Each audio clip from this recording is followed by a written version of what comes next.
They say there are nights when the sky seems heavier, as if an ancient sadness had descended upon the earth. That night was one of them. There was no storm, but the wind blew with a strange density, laden with foreboding. In a small, forgotten chapel on the side of a road, a woman lit a candle in front of an image of the Virgin Mary.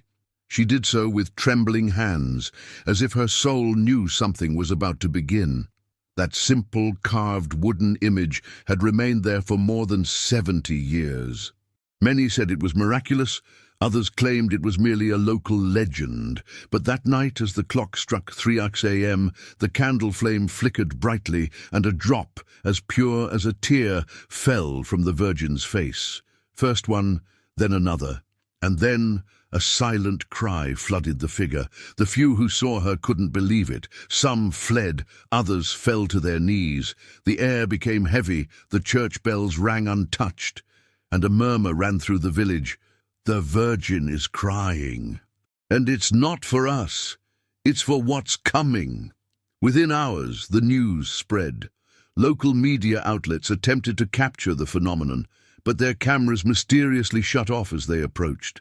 One journalist, one of the few who managed to record a few seconds, swore he heard a female voice whispering, "My crying isn't a miracle, it's a warning." And that's when the signs began. In different parts of the world, images of the Virgin Mary began to weep at the same time. In New Orleans, a statue in an old church was covered in salty drops pouring from its eyes. In a family home in Texas, a mother claimed that the image she kept by her window began to emit a faint glow, just before a strong earthquake shook the ground. Experts tried to explain it with scientific reasons, but no one could deny the synchronicity. The tears fell at exactly the same time in different countries. It wasn't a local phenomenon. It was a global one. Meanwhile, in a small convent outside Philadelphia, a nun named Clara began receiving messages during prayer. They weren't her own thoughts, she knew. They were clear, gentle phrases, but charged with a heartbreaking urgency. One of them chilled her soul. "In 72 hours, the world will be tested." Clara wrote everything in her diary, little imagining that those words would later spread across the continent. The most disturbing thing was what followed. Heaven does not punish. Man destroys himself. But when the mother's tears touch the earth, it means the limit has been crossed. The hours passed slowly, but the feeling of imminence became unbearable. People in different parts of the country began to dream of the same symbol, an open window, light coming in, and a voice saying, "Place this on your window before you sleep." No one understood what this meant. Some thought it was a candle, others a crucifix, others simply an act of faith. But that same night, the phone lines at the convents and churches became jammed. Some claimed that by placing a blessed candle in the window, an inexplicable peace would envelop the house. Others, however, claimed that if they didn't, something dark would appear near the walls, as if an invisible presence were surrounding them. Tensions mounted. Families began gathering to pray, social media filled with testimonies, and the wailing in the images continued, persistent, unstoppable, as if pleading for attention from heaven. The Vatican remained silent. No one confirmed or denied the facts, but in inner circles within the church, it was said that an ancient document had been discovered, one that spoke of the weeping of the last days. According to this text, when the tears of heaven mingled with the earth, 3 days of darkness would cover the world. And although no one wanted to believe it, something deep within each soul began to recognize the truth. It wasn't just a religious phenomenon, it was a message, and the words 72 hours were repeated like an unstoppable echo. People began to look at their watches in fear, counting the minutes, wondering if the warning had already begun. And in that fear-filled silence, a blue light crossed the night sky, visible from Florida to California. It wasn't a meteorite, nor a satellite. The radars didn't record anything, but witnesses agree that light was human-shaped, and it seemed to be crying. That bluish light remained suspended in the sky for almost 3 minutes.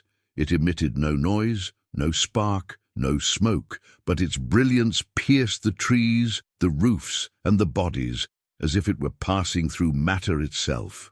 The people who saw it described an unforgettable sensation, a mixture of peace and terror, as if a sacred presence manifested in a world that had already forgotten how to kneel. On the streets, people raised their phones, but the screens went black. In homes, clocks stopped briefly, and animals began acting erratically. On the Gulf Coast, fishermen claimed to have seen the reflection of that light in the water, and one of them swore that a female figure was walking on the waves, tears falling into the sea, making it shine like crystal. Hours later, social media exploded. Thousands of blurry videos showed the same image from different states, a silhouette of light slowly descending toward Earth. No one knew exactly where it had fallen, but the coordinates coincided on one point, a wooded area in northern Tennessee. The next morning, a group of pilgrims headed to the site. Upon arrival, they found something no human being had ever seen before. The ground was completely dry, as if the dew had evaporated. In the center, a circle of shining earth gave off a faint scent of incense. There were no traces of fire, no ash, no remnants of anything earthly. Only that perfect footprint, and at its edge, a small, half-buried wooden cross with a hand-carved inscription, "Weeping is the language of heaven." The group knelt. Some wept without understanding why. Others prayed, fearing what might come. It was then that one of them, an old man named Matthew, said he had heard a voice coming from the wind, a feminine voice, sweet but firm. The time is fulfilled. There is still hope, but the world has forgotten to listen. From that moment on, the coincidences multiplied. In churches in California, Georgia, and New York, priests began receiving strange confessions. People claimed to have dreamed of a window that opened by itself during the night, letting in a blue light that illuminated the room. In all the dreams, a female figure reached out and whispered, "Place this on your window before you sleep." No one knew exactly what he meant, but many began to imitate the gesture. They placed blessed candles, medals, holy cards, even small rosaries hanging from the glass. The strange thing was that in the houses where they did this, the temperature remained warm and the atmosphere became serene. But in places where the message was ignored, the nights were filled with inexplicable noises, shadows crossing the walls, and a metallic smell that seemed to float in the air. Meanwhile, at a monastery outside Boston, a cloistered sister named Lucia began compulsively writing in the wee hours of the morning. She didn't remember doing so, but her pages were filled with words that were not her own. The mother cries because her voice has not been heard. The warning is not to cause fear, but to awaken sleeping hearts. But the clock has already begun to tick down the last 72 hours. The text was leaked and fell into the hands of a well-known theologian who compared it to ancient prophecies of saints and seers. Everything fit together too well. The tears, the blue light, the words on the window. According to his studies, it was an exact repetition of a warning that had been written at Fatima but never made public. Governments began to worry. Space agencies scanned the sky for any astronomical phenomenon that might explain what had happened, but found nothing. Satellites detected no bodies or electromagnetic emissions. However, what was most disturbing was what they did find: a sudden decrease in the Earth's magnetic field just as light appeared. A cosmic silence impossible to explain. On a spiritual level, something was stirring. In hospitals, patients in comas began to cry for no reason. In prisons, some inmates claimed to have heard heavenly songs at midnight. And in ordinary homes, mothers and grandmothers recounted how the clocks stopped every time they prayed the rosary at the window. It was then that an even more disturbing sign spread across the country: the water. In various cities, the water in some fountains began to take on a faint silvery hue. It wasn't pollution, it wasn't mineral water, it was a subtle sheen that disappeared upon contact with the hands. Analysis couldn't identify its source, but some believers claimed it was a reflection of the Virgin's tears. The media began calling it the 72-hour phenomenon. At first it was dismissed as a viral rumor, a religious hype. But as the hours passed, the phenomena increased. People heard chants in unknown languages, lights appeared over closed churches, and a collective sense of anticipation. It wasn't just fear, it was the certainty that something sacred and at the same time terrifying was about to be revealed. Religious authorities remained silent, but some priests began secretly preparing their communities. In a leaked audio recording, a bishop was heard saying, "Do not extinguish your faith even when darkness comes. If your house is in grace, do not fear. But place the sign in your window, for the angels will recognize those who wait." The phrase went viral. Put the sign in your window. Millions began doing so, without entirely knowing why, driven by an intuition that surpassed reason. Meanwhile, at the same spot where the light had descended over Tennessee, a group of researchers revisited the site. But this time, the ground was covered in ash. In the center, where the earth had once been bright, they found a single intact rose. It had no thorns, and on one of its petals, a message engraved with a trace of fire. "The night will be long, but whoever listens will see the dawn." The news leaked out quickly, and with it a sense of urgency that made even the most skeptical hearts tremble. The next few hours would not be like the ones before. Something was changing. Something was approaching. For the next 24 hours, the entire world began to feel an unease impossible to explain. It wasn't a common fear, but a deep vibration that seeped into thoughts, dreams, even silence. People looked at each other in the streets without saying a word, as if they all knew something invisible was watching them. The news began to cover unrelated stories, but united by an atmosphere of mystery. In Washington, a group of birds suddenly fell from the sky for no apparent reason. In Florida, the waves stopped for exactly 3 minutes, as if the entire ocean were holding its breath. In a small town in Kentucky, the clocks in every house struck 3:33 at the same time and then went off. That same night, millions of people reported having dreamed of the same scene: an open window, a cold breeze entering the room, and a voice saying, "Before darkness falls, place this on your window." Upon awakening, many found tears streaming down their faces. Others found the smell of incense in the air. No one knew where it was coming from. The image of the blue light continued to circulate online. But something new appeared, an anonymously submitted audio recording titled "The Voice of Heaven." In it, a woman could be heard weeping softly, followed by a phrase spoken with chilling calm. "My tears fall upon the earth, but few collect them. In 3 days, the veil will be lifted." Scientists declared the audio a hoax, but spectrum tests revealed frequencies impossible to generate by a human voice. Some said the sound contained a wave pattern similar to Gregorian chants, mixed with old radio signals. Others, more skeptical, simply turned off their televisions and preferred not to think about it. However, something changed in the atmosphere. The nights began to take on a different color, a heavier tone, as if the darkness itself were alive. Children would wake up screaming, saying that a woman of light had visited them. In some cities, lamps would flicker at exactly 11:11 p.m., and a murmur seemed to run through the walls, repeating the same words, "She cries for what is coming." In a small Ohio convent, an elderly nun who had been blind for over 20 years regained her sight for a few minutes. She reported seeing the Virgin Mary dressed in white, standing by an open window. According to her testimony, the Virgin's face was covered with tears that fell like liquid pearls, and in her hand she held a piece of shining cloth, as if it were a heavenly veil. "Tell the world," the Virgin murmured, "to prepare its windows, for darkness will not enter where there is light." The local priests didn't know what to do. Some tried to keep their congregants calm, but others began to feel restless.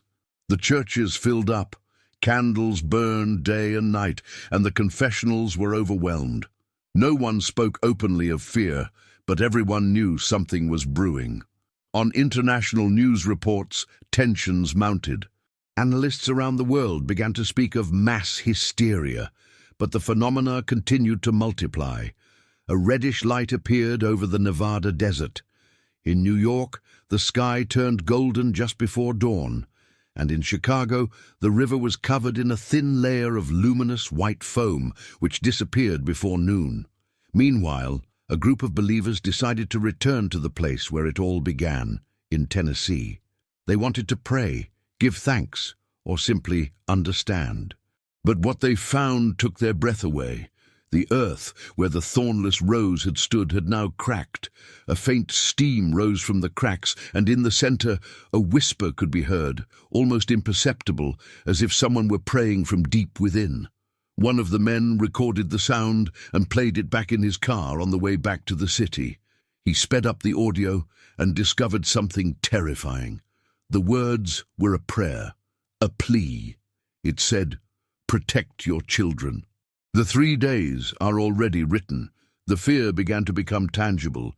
Religious goods stores emptied within hours. Rosaries, candles, medals, and statues disappeared from the shelves. News reports reported a collective spiritual panic. But in every interview, the same pattern was repeated. Ordinary people claiming something was calling them from within. They needed to do something, prepare, pray, put something in their window. It was then that a shocking event occurred in Philadelphia. At St. Michael's Parish, during evening mass, an image of the Virgin Mary began to weep. At first, the faithful thought it was condensation or moisture, but the tears were real. They fell from the statue's eyes and left a bluish glow on the ground. Later, analysis would reveal that it was not water, but a liquid with light particles, impossible to classify. The news spread like wildfire. Pilgrims filled the church, and the media began broadcasting live. Tears continued to flow, and the priest in charge could only manage one sentence before kneeling. "She is crying for us." From that night on, the signals intensified. Church bells rang alone at midnight. Some clocks began to tick backward, and televisions, even when turned off, reflected a blue light that came from no visible source. In the midst of it all, a message began to circulate among believers. The warning will come like a wind without a shadow. 3 days before, the heavens will shake and tears will be seen in the sun. Astronomers dismissed it as superstition, but 3 days later, just before sunset, the sun began to partially darken. It wasn't an eclipse, nor a storm. It was something more, a perfectly circular shadow that seemed to emerge from within the star itself. Within minutes, the entire world saw the same image, a ring of fire in the sky, and in its center, a shape that many interpreted as a face. Not everyone saw it the same way. Some said it was the face of a weeping woman, others that of a child with closed eyes, still others simply a living shadow. But what no one could deny was the feeling that invaded them, a mixture of regret, wonder, and fear. And it was there, at that precise moment, that the air changed. The wind began to blow from the north with a strange force, and a scent of incense and roses filled the streets. The birds stopped singing. The dogs began to howl. And such a profound calm descended upon the land that many believed time had stopped. The warning hadn't arrived yet, but everyone already felt it. The sky was breathing, and the whole world held its breath. The early hours of the following day were unlike any other. There was no birdsong or movement in the streets. Everything seemed suspended in an unearthly silence. In their homes, people woke up without understanding why. Their digital clocks flickered to an impossible time, 0000, without moving. Some tried to reset them, but the devices simply refused to work. It was then that the sounds began. An echo, soft at first, like a distant wind, swept across the skies from coast to coast. Windows rattled, leaves trembled, and a voice, not human, not mechanical, spread over the roofs and hearts. Not everyone heard it the same way. For some, it was a motherly voice, for others, a sad melody that seemed to come from the soul. But all understood the same message, spoken in a language no tongue could translate. Time is up. Prepare your light. In cities like Boston, Los Angeles, and New Orleans, people began to take to the streets searching for the source of that voice. The sky, still covered by the circular shadow from the day before, seemed to pulse. Silent lightning flashed across the firmament without any thunder, as if they were the pulses of a living presence. Millions of videos were uploaded online every minute. Some showed the sky turning violet, others columns of light descending in the midst of storms. But the most disturbing thing was what they all had in common, a female figure blurred in the glow. Her form was only briefly outlined, but in those seconds the hearts of those who saw her were filled with a mixture of tears and consolation. The newscasts tried to maintain calm, but the reality eluded any scientific explanation. Astronomers assured that the phenomenon was not atmospheric, that the sky was behaving as if it had consciousness. Churches opened their doors, and lines stretched for entire blocks. Priests no longer gave sermons. They wept alongside their faithful, repeating, "She's here, but she doesn't come to punish. She comes to warn." Meanwhile, in a small town in Texas, a woman named Eleanor claimed to have received a direct message. According to her account, the Virgin Mary appeared outside her window, enveloped in a glow so white she couldn't look directly at her. She said, "Tell them not to fear the coming darkness, but rather the silence of the heart that doesn't listen. The tears that fall from heaven are not punishment, they are a warning." Eleanor recorded a video with a trembling voice, holding a rosary. "She was crying," she said, "and the air smelled of flowers. She asked me to light a candle by your window tonight, because heaven will be looking down on us." The video reached millions of views in a matter of hours. People across the country began to do the same, placing candles, crucifixes, photographs, and small statues of Mary. Some families wrote messages on paper, "Protect us, Mother." But while faith was ignited in some, fear dominated others. On the streets, the lights flickered as if the electrical system was breathing. Cars stopped for no reason, phones lost signal, and an invisible murmur ran through the walls and ceilings, repeating one word: warning. At the Vatican, the cardinals held an emergency meeting. A sealed document was removed from the secret archive and read in a low voice by the Pope. His face changed color. Witnesses present claim that after the reading he only murmured, "So, heaven has finally spoken."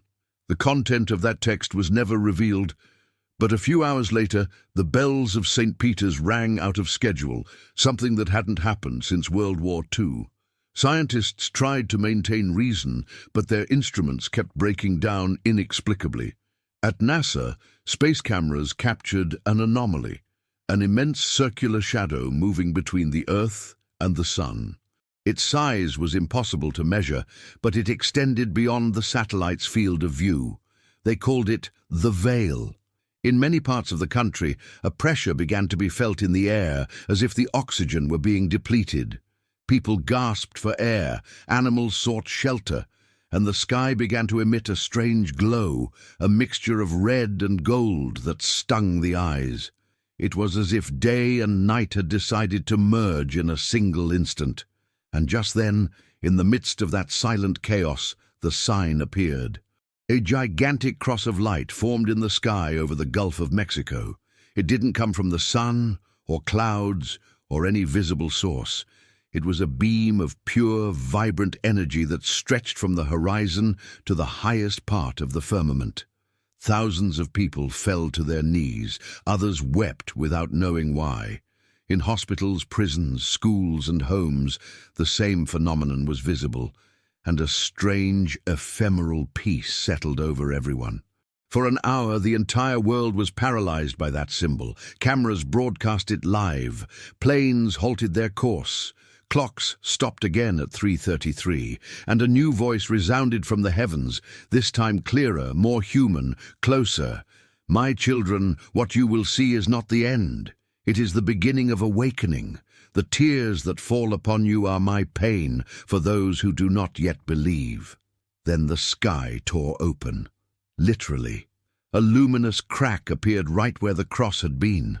It was like a shining wound opened in the vault of the firmament, and from it began to emanate a deep sound, a vibration that made the ground tremble.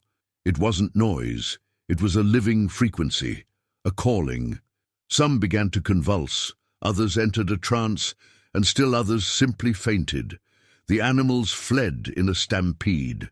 The trees bowed as if in prayer. The sea, along the coasts, receded several meters, exposing its bottom for a few seconds. And then the wind blew with such force that it toppled everything that wasn't firm.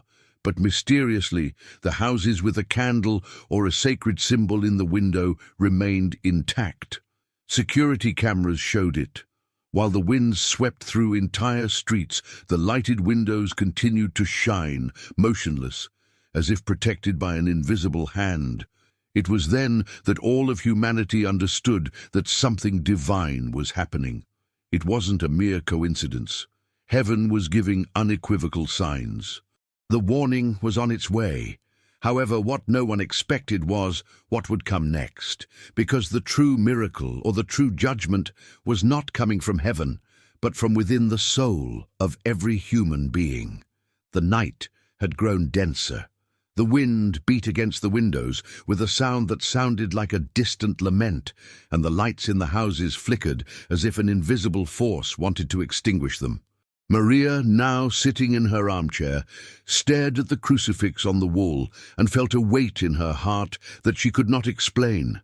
She had received a warning, a vision so clear it had robbed her of sleep. In the next 3 days, hearts will be tested. These words resonated within her with the force of a divine echo, as if each letter were a drop of fire falling into her soul. She remembered the last time something like this had happened, a dream many years ago, in which she saw a city bathed in red light and heard a chorus of voices praying in desperation. At the time, she hadn't understood. Now, everything seemed to align. It was as if heaven were repeating the same warning, only this time with urgency. As Maria prayed, her window began to vibrate. Outside, a shadow moved as if it had a form of its own. She slowly rose, rosary clutched between her fingers, and murmured, "Most Holy Mother, protect us." And it was at that moment that she felt something different, a gentle, luminous presence that invaded the room and dispelled the cold. A warm breeze blew over her face, and the scent of roses filled the air. It was her. The same voice she had heard before, sweet and full of pain, spoke again, but this time seemed closer. "My children, time is running out. The days will grow dark, and many will lose their faith, but he who remains in prayer will be covered by my mantle." Mary fell to her knees, tears streaming uncontrollably. The Virgin's presence was not merely spiritual, it was real, palpable, as if God's own love had descended to earth for a brief instant. A voz continuou, e cada palavra parecia atravessar o coração. "A great sign will be seen in heaven, and many will fear. But do not fear, for it is the awakening of sleeping souls. Before the purification there will be tears, but also hope."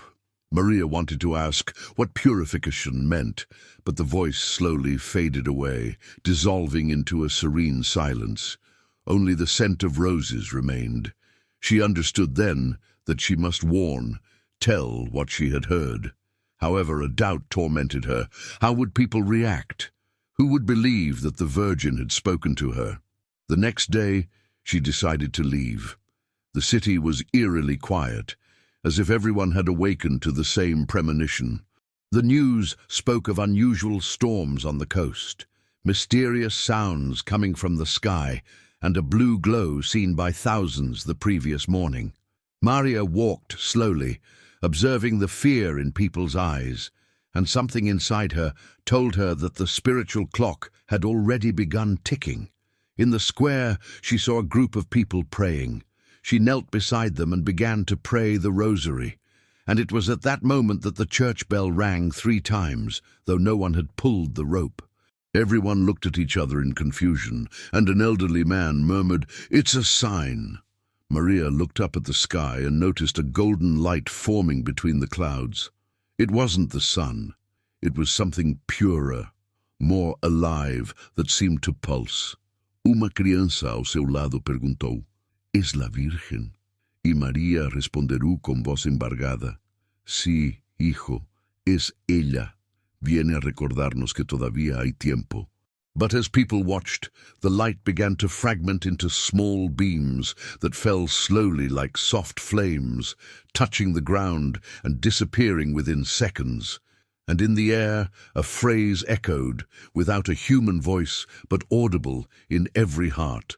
"Prepare your house, prepare your soul." The wind picked up, and an almost electric energy coursed through the city. Windows rattled, candles flickered, and Maria understood that this was only the first manifestation, the prelude of what was to come. And deep within his being, a new question began to burn. What will happen when the next 72 hours are up? Nothing seemed capable of stopping what had already been decreed, and the only thing left now was to keep listening, because the Virgin's next message was about to be revealed. Dawn arrived with a silence that seemed heavier than usual. There was no wind, not even the distant sound of cars. Everything was still, as if time had stopped for a moment. Maria woke with a start, her heart racing, with the feeling that something had awakened her. In her room, the candle flame beside the image of the Virgin flickered slightly, even though there was no draught. She got up, looked out the window, and saw in the distance a dense fog covering the streets, rising like a grey blanket. Suddenly, a deep rumble echoed in the sky. Not thunder, not a plane. It was a continuous deep rumble that made the ground vibrate. Maria put her hand to her chest and whispered, "It's starting." She felt the presence of something invisible moving through the air, as if the forces of good and evil were clashing. Meanwhile, news began to circulate. Emergency broadcasts spoke of strange lights seen over several American cities. In Dallas, Denver, Phoenix, the reports were identical: orbs of light, unexplained sounds, and a collective sense of fear. People went to their windows, some crying, others praying. Maria knew deep in her heart that all of this was part of the heavenly announcement. She knelt again before the image of the Virgin and began to pray the rosary fervently. Each Hail Mary was a plea, each sigh an attempt to understand what would come next. It was then that a soft light began to emanate from the window. The same scent of roses from the night before filled the room. Maria looked up and saw, again, the luminous figure before her. The Virgin was crying. Her tears fell like crystals and disappeared before the chime was played. Her voice was soft, but laden with gold. "My children, cry with me, because the world does not listen. I have warned, I have pleaded, and still the darkness advances. Many believe that love is weakness, but they do not know that without love, the soul is lost." Mary was crying next to Ela. She wanted to say so many things, but her throat was still open. The Virgin continued, "In the coming hours, the trials will be stronger. Do not be afraid when darkness covers the skies. Do not be afraid if the sounds from heaven shake your house. Place a blessed candle in your window, because where there is light, the enemy will not enter." The message sounded like a spiritual code, a divine instruction for times of turmoil. Maria ran to her desk, grabbed a pen and paper, and wrote it down word for word. The Virgin's light began to dim, but before disappearing she said, "Those who pray this night will save many souls, even without knowing it." Silence returned. Maria, her hands trembling, lit the candle and placed it in the window. The flame's reflection danced on the glass, and she noticed the air was different, denser, colder. Outside, strange sounds began to echo. A distant choir, voices that seemed to sing in ancient languages. Some people began to shout in the streets. Others fell to their knees, praying in despair. Mary knew it was time to choose, surrender to fear or remain firm in faith. She took a deep breath, grabbed her rosary, and began to pray aloud, using the words the Virgin had taught her. May the light of your sun dispel every shadow. May your mantle cover my house. May your love reign in the midst of the storm. As I prayed, a gentle force permeated the surroundings. The candles in the neighborhood began to light one by one, as if invisible hands were spreading light. And on the horizon, a red dawn began to appear, painting the sky with hues of blood and gold. Maria understood. This was not the end, but the beginning of the warning. The spiritual awakening Virgin had promised was manifesting. And as the lights danced in the sky, a new message began to form in her mind, not written, not spoken, but felt. Something greater was approaching, something that would forever change the way the world viewed the divine. And she knew that the coming night would reveal the secret heaven had kept for centuries. Dawn arrived slowly, tinging the horizon with hues of red and gold, colors that seemed vivid, almost pulsating. Every street, every house, every face reflected the intensity of the previous night. The shadows had receded, but fear still lingered, like a persistent fog. Maria knew that the true proof lay not in what the world had seen, but in what each heart had felt, for heaven's warning was deeper than any visible phenomenon. The Virgin Mary's presence manifested itself one last time, not only to her, but to all those who were attentive, who prayed, who remained steadfast. The light she emanated was not physical, but spiritual, penetrating walls, minds, and souls, reaching even those who had never believed. And in that light, a truth impossible to ignore was revealed. Every soul who chose faith over fear was protected. Every heart, hardened by selfishness and unbelief, would face the silence of its own choosing. Maria walked through the city streets, now silent and lit only by candles in the windows. Each flame was a sign of resistance, of hope. She could feel the pulsating energy of each prayer, each tear, each gesture of faith. The world had changed in a few hours, but the change came not from the sky or the clouds, but from the inner awakening that those hours of trial had provoked. The sky, still tinged with surreal colors, began to emit a frequency so subtle that few perceived it physically, but everyone felt it in their hearts. It was a vibration of mercy, warning, and love, all at once. The Virgin's voice reverberated one last time, firm and maternal. My children, everything you have seen is a reflection of what is happening within each of you. Light and shadow are not external enemies. They are internal choices. Hearts that have remained in prayer have opened the doors to eternal love. Those who ignored this warning will face the darkness they always carried within. The message could not be clearer. The true warning was not just a celestial phenomenon or visible signs. It was a direct call to the soul. And at the same time, it offered a promise. Those who open the eyes of the Spirit and surrender to the light will never be destroyed. As the first people poured into the streets, still stunned by what they had experienced, they noticed something impossible to explain. Small points of light began to descend from the sky, not burning, not consuming, but enveloping each being who had kept the faith. A sense of indescribable peace replaced fear. Some wept with relief, others fell to their knees in reverence, and many more simply breathed, feeling a direct connection to something greater than themselves. Maria, now at the center of everything, realized that the hooks that had unfolded during those 72 hours, the fear, the wind, the torn sky, the shadows, had served a single purpose: to awaken the heart of humanity. Heaven had not punished, but rather shone the fragility of humanity and the strength of faith. Every warning, every tear of the Virgin, every heavenly whisper was an opportunity to choose.